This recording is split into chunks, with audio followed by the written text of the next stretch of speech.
Hi everyone, welcome to week 3. I thought I would do another short video just to touch base with you all, give you some more information, and to tell you all how wonderful you all are doing in this course. It's just incredible how much experience you all have and how well traveled you are. And it's just, you guys are going to have an incredible cohort. And it's just been an amazing thing to watch and read the amount of strengths that you guys all possess. And, you guys are all empathic and compassionate. And it sounds like you all can think pretty quickly on your feet and have great intuition. And so part of working in crisis is using all of those skills. And really part of working in crisis is not overthinking it. And so that's kind of the message I want to give you today, is just to let you know that you already possess a lot of these strengths because you're drawn to this field. So that's the good part. Because this is only a 5-week course, I want to also let you know that there's going to be a lot of other ways for you to get information about crisis. So, for example, you are going to be taking classes in domestic violence. You'll be taking classes specifically related to sexual assault and sexual abuse. You'll be taking classes related to, suicide and homicide. You will also, in terms of, there's, I think, some new credentialing, like we have to take 6 hours in that field. You'll also be taking some information, taking classes on alcohol and drug, addictive disorders, other substance related disorders. So all of these, there's different arms of crisis. And so just so you know, this is just meant to be kind of an overview of everything.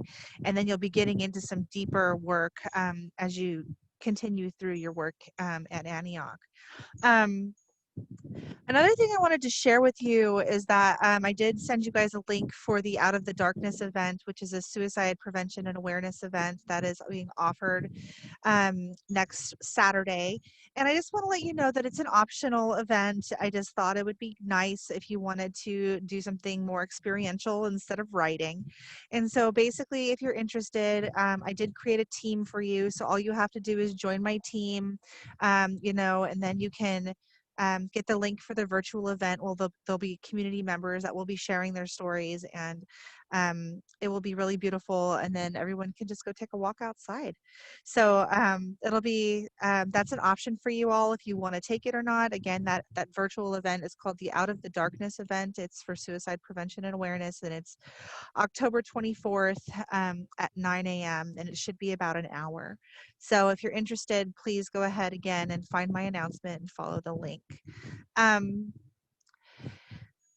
in terms of other trainings, I'm going to try to provide a little bit more information on other trainings that become available. For example, I know that STESA, which is one of the nonprofits here in Santa Barbara, it's called Standing Together to End Sexual Assault, is hosting a specific sexual assault training, and it is 40 hours. So if you're interested in taking a specific training related to assault, sexual assault, and then you would be considered a professional volunteer and you could work within STESA. I know that they're offering trainings ongoing, and you can find that information at stesa.org. Or stesasbe.org, but basically it's STESA. So that's one opportunity. I also know Domestic Violence Solutions also offers additional trainings as well. Other things I wanted to share with you was that this week, I'm going to be reviewing all of your week 2 responses to watching my interview with Anthony, and also I'll be reading what you've shared with everybody in terms of all the different types of crises that can occur, and how we can be of service to those in need. And again, this is just a review of information, but there can be an individual crisis, which is usually the most of the time what we deal with. And then there can be community crisis and different levels of crisis. There are different types of crisis situations from, as I work in schools, I've worked working with you know, when I worked in a middle school, I worked mediating crisis with peers. I've worked with gang violence, trying to help kind of distinguish some of the arguments that might be going on or the rumors. There's always a fear of bullying that can be considered a crisis for kids or for people in schools. There can also be, you know, obviously the depression, the anxiety that can come with being in crisis. So attending to that. And there can be family crises when you're working in the schools where, you know, kids can come into our rooms and be dealing with a family crisis, and they can come in and talk to you guys about that. So that's what things might look like, let's say, for example, in the schools. There can be other places that crisis situations come up.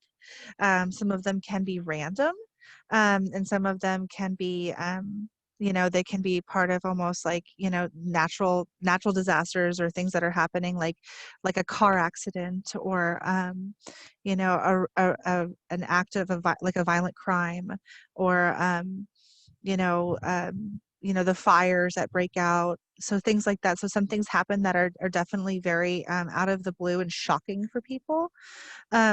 Additionally, there can be ongoing crisis in people's lives, and so that's when we find that we're going from putting out crisis after crisis after crisis after crisis, which can be something we see in certain individuals that, and that can be where the long-term work is, you know, what's going on, that all of these crises seem to be, there's a pattern of crisis.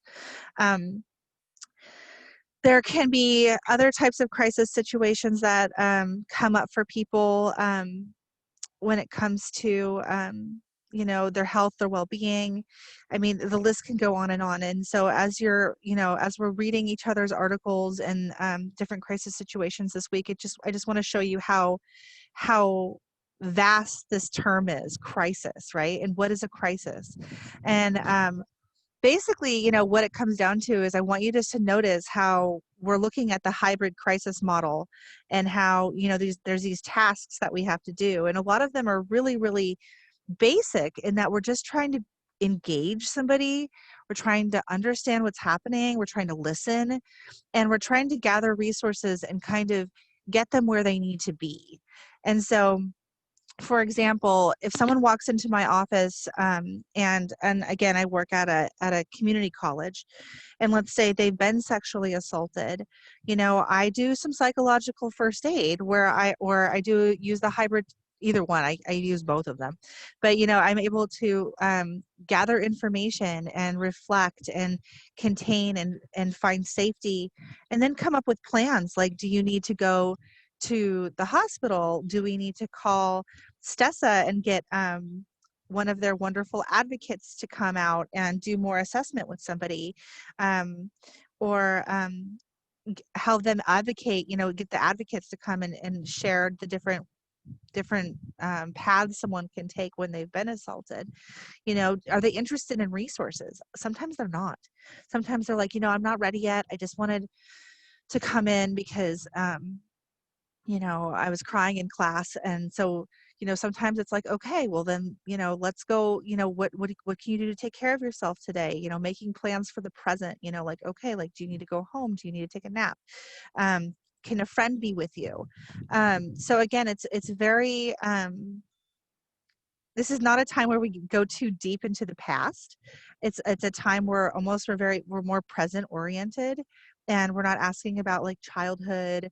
You know, we're really trying to in a way kind of wrap people back up. So that's kind of, and then if, you know, for those of you who really, really desire to do the deeper work, that's where, you know, you would be the referral source. So being able to say, you know, wow, it sounds like there's a lot, you've been traumatized and you need to talk about this with somebody you can trust. And so we want to take you, we want to refer you to somebody you can trust, so that way, you know, you can be with somebody for long-term counseling, so long-term care in the community.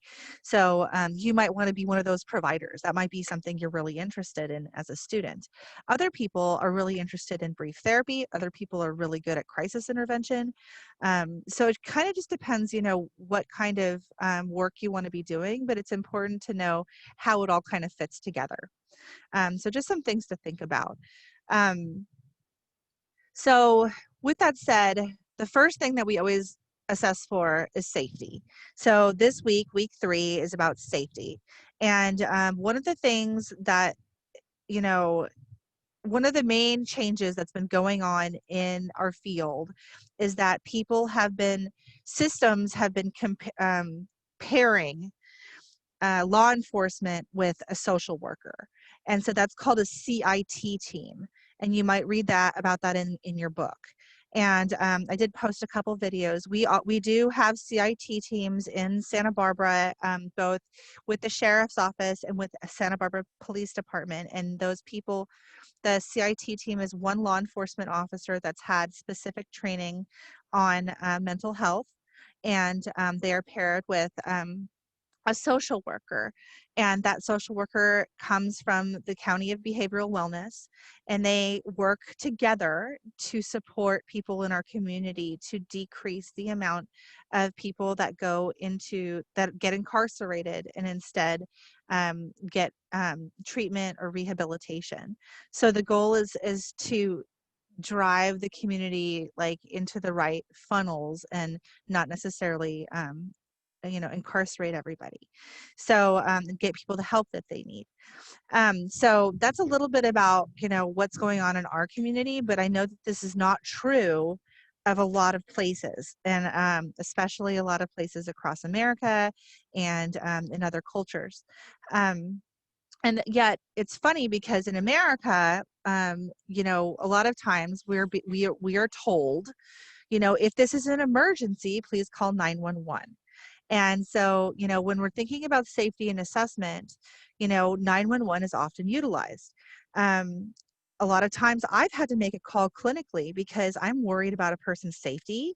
I'm worried that they're going to hurt themselves. I'm worried about that they're going to hurt somebody else. I'm worried that they're gravely disabled and they can't take care of themselves and that their welfare is in danger. I've called for 911 because somebody's actively psychotic and unable to care for themselves. So there's reasons why I've assessed for safety in a crisis situation and I've called for assistance. So as a clinician, there have been times that it's been very, very, very helpful to call 911. I've also had situations where it's been traumatizing, both as a clinician and as a human being. And so, with all that's going on in culture today and with our society today, I decided to change week 3 a little bit and offer a self-reflection. And really, I want you guys to know that doesn't really require a ton of citations. It's less about that. And it's more about you kind of thinking about, as you move into this field, how tricky safety is and assessment is. So, I want you to think about, what are the dichotomous roles law enforcement play? Like, one, there they are, they're there to keep us safe, yet,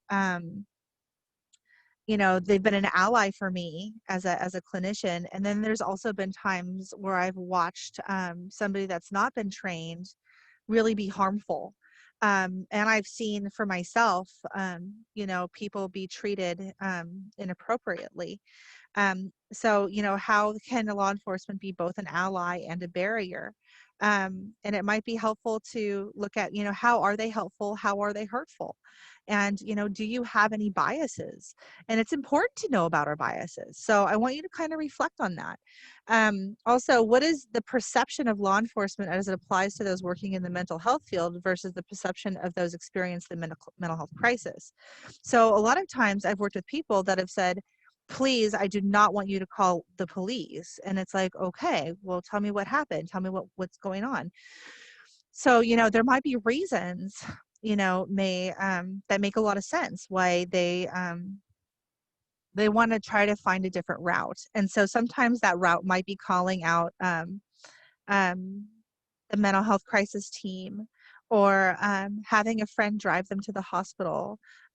So there could be other ways when someone's in crisis that we work around the crisis to figure out, like, okay, well, what's going on for this person? How can we get them to the right support? Sometimes maybe it's even saying to law enforcement, hey, is there a female officer you could send? And then they can say, oh, actually, we're going to send an officer and a social worker, and the social worker is going to go in first.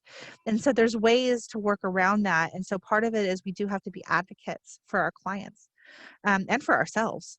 And it can be challenging.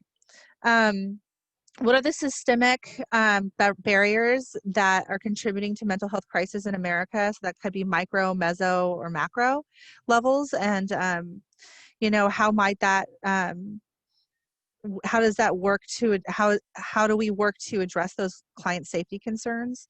So, looking at that multicultural piece and, where are you working? Where are you living? Where are you located? What's the climate? um, all plays a role. And so really being able to tease it out. And again, we don't want to do any harm, but we have to be safe. So, if somebody's saying they're going to harm themselves, we need to take necessary precautions. But yet, it can be a cumbersome situation. And so I just would like you to reflect on what you think and what you feel and what you've experienced or maybe not experienced or seen or heard. Um, and so it's really meant to be a reflection. So I just wanted to touch on that a little bit. And then lastly, the question is like, if you had a magic wand, how would you change how people receive mental health crisis support in America? So, any of these questions you can answer. Really, it was meant to be a prompt to get you thinking that complements the reading. Okay. So I don't want you to overthink it too much. And, whatever you write, I'm sure will be wonderful. And so I just wanted to give you that feedback and kind of go over that assignment. Let's see, what else? What else is there to say? I'm looking at my notes. Okay.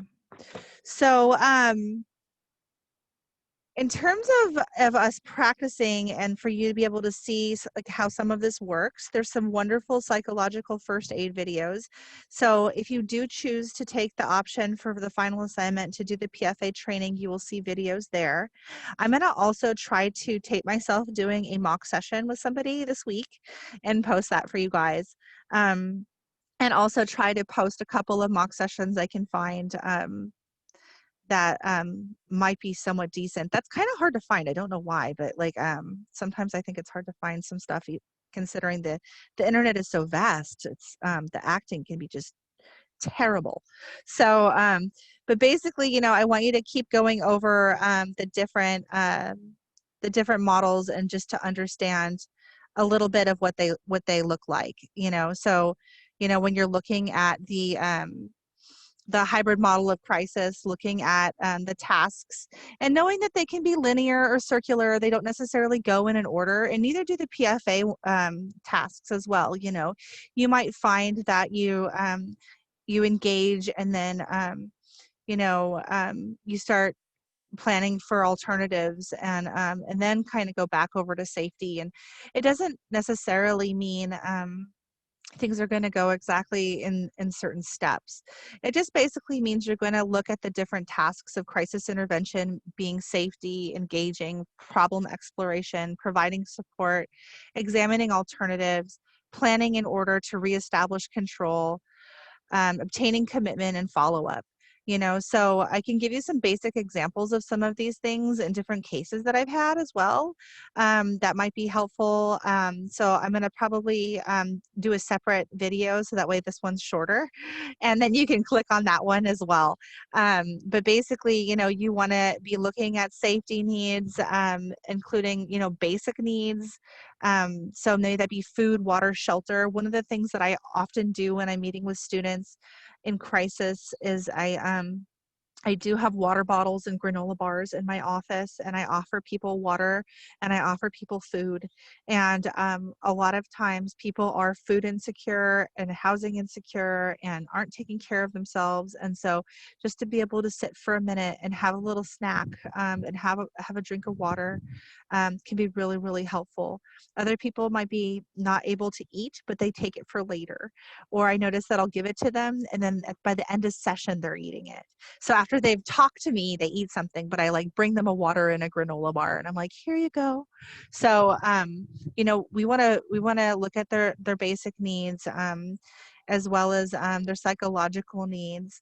Some things I say just to engage is, hi, I'm Lacey. I'm a counselor.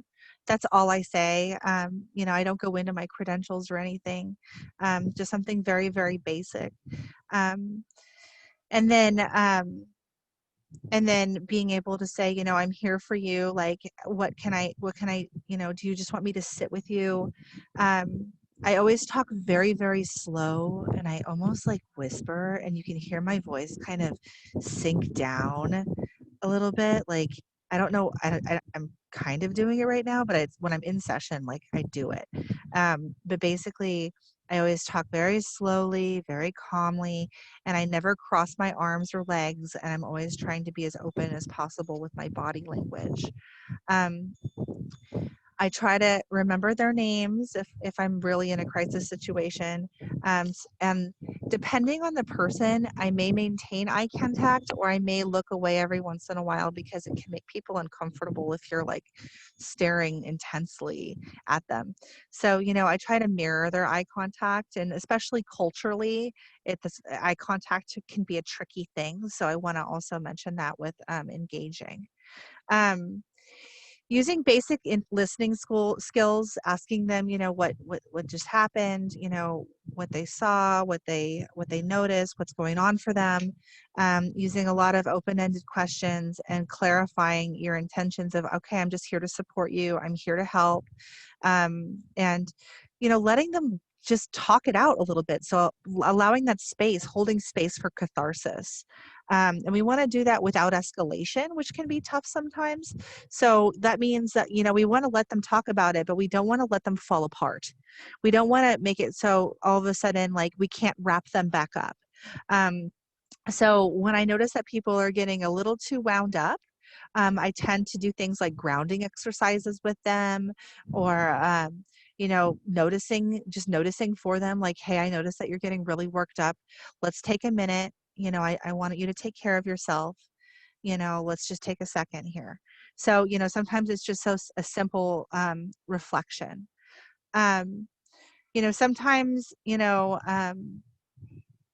depending on the situation, it might not be possible to do a complete history, but you know, sometimes I do just you know, sometimes the exploration is obvious.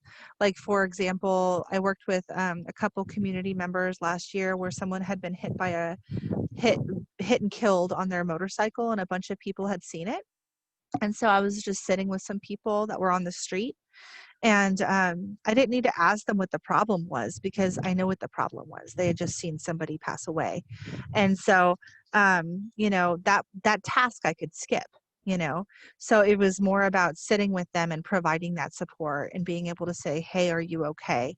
And, you know, I notice you, and, you know, how can we get you out of here safely? And is there anyone that can come and pick you up? Um, you know, are there friends that can come walk you home? Do you need to call your family? What do we need to do to get you supported and, you know, in a safe place, and taken care of? Um, so task 3, that providing support task, you know, you want to communicate concern for the client. There are different types of support, from psychological support to logistical support to social support. You know, you know, sometimes it's logistics, again, food, water, shelter. Sometimes it's just being there and being present and sitting with someone while they're upset and letting them cry and letting them try to wrap their head around whatever just happened. And trying to examine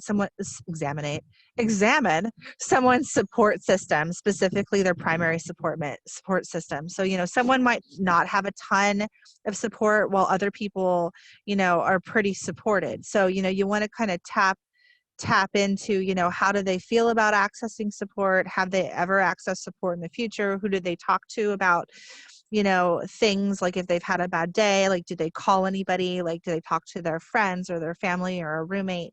Do they get a lot of support from an animal? You know, what do they do to take care of themselves? Um, Examining alternatives, which is this fourth task, can be really, really important. So this is something that I see often with people in crisis. They come in and they say, I'm feeling overwhelmed. I'm so overwhelmed. I can't breathe. I'm hyperventilating. I don't know what I'm going to do with myself. I'm just so overwhelmed with my life. A lot of times these people can be often, when things get really tunnel vision, this is where they could have suicidal ideation, stuff like that. So or it's like I just want to quit everything, like I'm done being a parent, I'm done being a student, I'm done being at my job, I want to just crawl in a hole. um, so when they have that tunnel vision, things I look at is what are their support systems, how are they coping, and are there any alternatives, because there's all these brain patterns and they're changing very rapidly, and so we want to be able to promote that there's other options out there. We want to expand thinking, we want to promote expansion. So the first thing I do is say, okay, for the top, what is your top 3 things you have to do today? You say you're feeling really overwhelmed. What's going on? What are the 3 things you have to do? Are there things we can take off your plate today? Are there things that we need to take off your plate permanently? Like, tell me a little bit about what's really, really overwhelming you. And so helping them name it, helping them learn how to tame it, helping them figure out if it's tameable.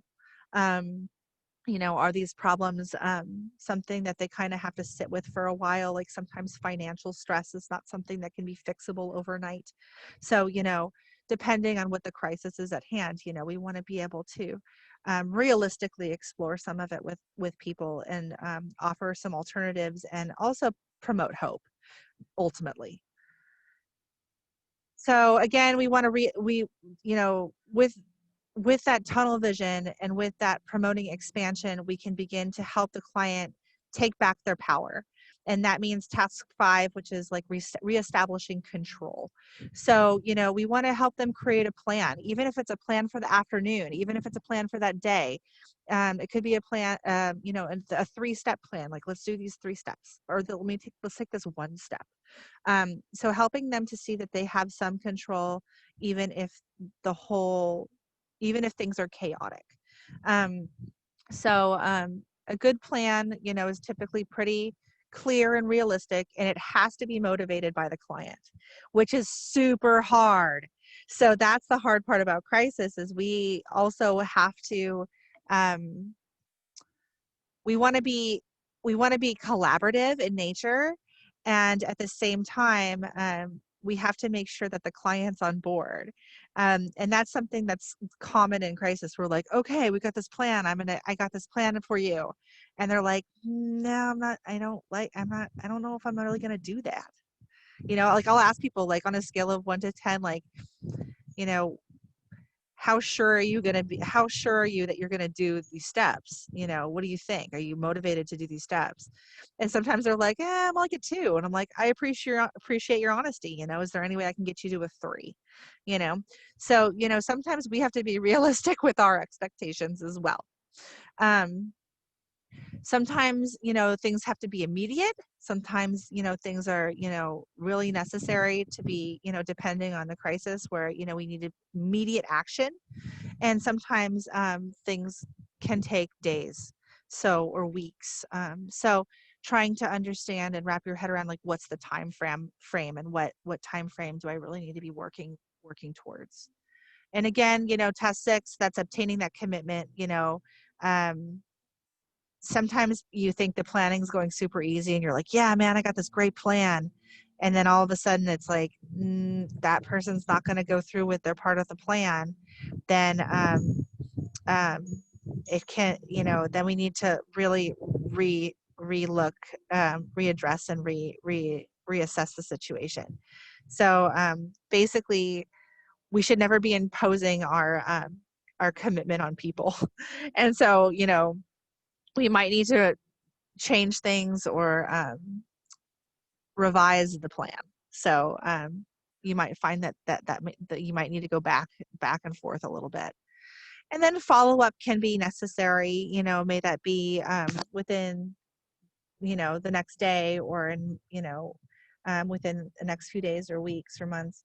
Sometimes within your role, you might find that you're checking in, especially after something major. So you may be saying, well, here's my phone number. Do you want me to check in with you? Do you want me to check in with me? Or here's my email. Or sometimes it might be a little bit more direct, and you might be like, I'm calling you in 2 hours to see how you're doing. So again, depending on the commitment or depending on the crisis, there might be different levels of follow-up. So that's a little bit about the hybrid task model. I really like it. It's pretty